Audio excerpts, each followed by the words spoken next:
Good afternoon. Today I will be presenting about the risks and benefits of self-disclosure. These attributes are explained in Corey Floyd's Interpersonal Communication Textbook, Evergreen Release, Chapter 3, pages 101 through 104.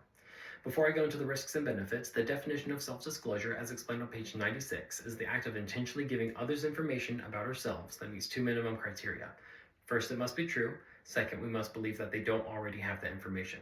Now that the foundation of the term is laid, I'm going to start with the benefits. The four key benefits Floyd mentions are enhancement of relationships and trust, reciprocity, emotional release, and helping others. The appropriate use of self-disclosure enhances relationships through the reinforcement of trust. This reinforcement comes from us trusting personal information appropriately to those we are close to, such as friends, family, and loved ones. Vice versa, we also tend to like individuals who share their personal information. The act of self-disclosure aids in the building and maintaining of those relationships, preventing possible distress that may come from a lack thereof. Katie Knowles and Matthew Hammond from Victoria's University Department of Psychology reviewed 30 studies with over 9,000 individuals involved. The studies focused on self-disclosure between romantic partners in particular. They found a strong positive correlation between the amount of mutual self-disclosure and overall well-being of the long-term relationship. Reciprocity is a norm of self-disclosure that goes hand in hand with the enhancement, as the buildup of trust also brings a comfortable setting for self-disclosing responses.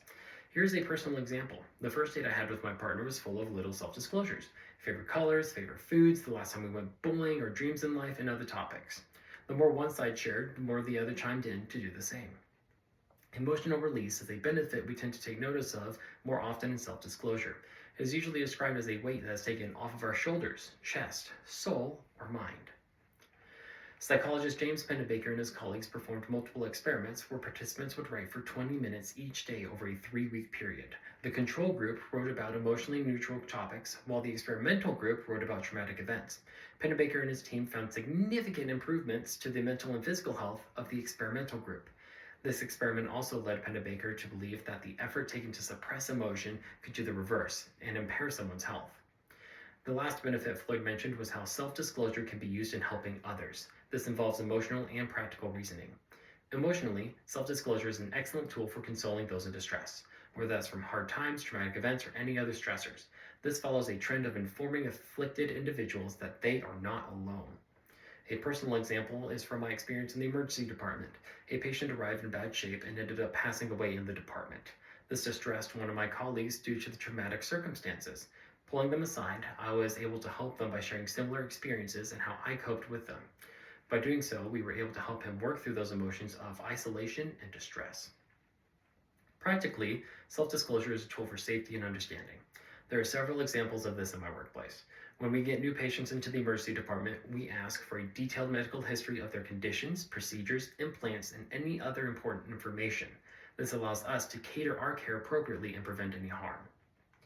These four key benefits of self-disclosure are what brings us together, allowing us to strengthen relationships and weaknesses, release emotional buildup, improve overall well-being, bring understanding to others, and aid others through support and empathy. As opposition to the benefits, Floyd explains 4 risks of self-disclosure.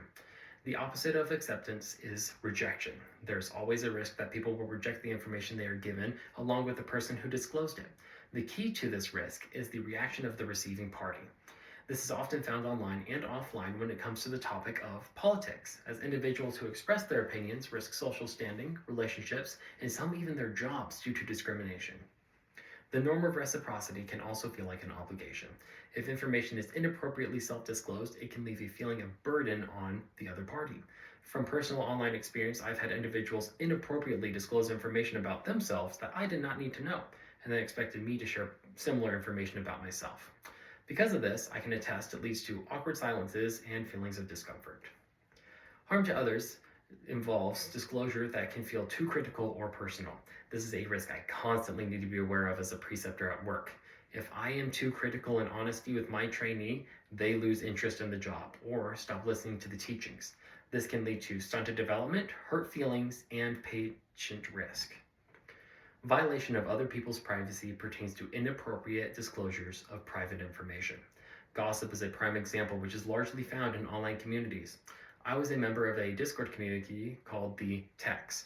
Someone in that community had privately disclosed to another about their sexual preferences. That information was quickly spread around, leading to the harassment of the individual, causing them to cut communications and leave the community altogether. The key to self-disclosure is appropriate utilization of its use and mindfulness of the risks and benefits involved. It is important to weigh multiple perspectives before self-disclosing or responding to a disclosure.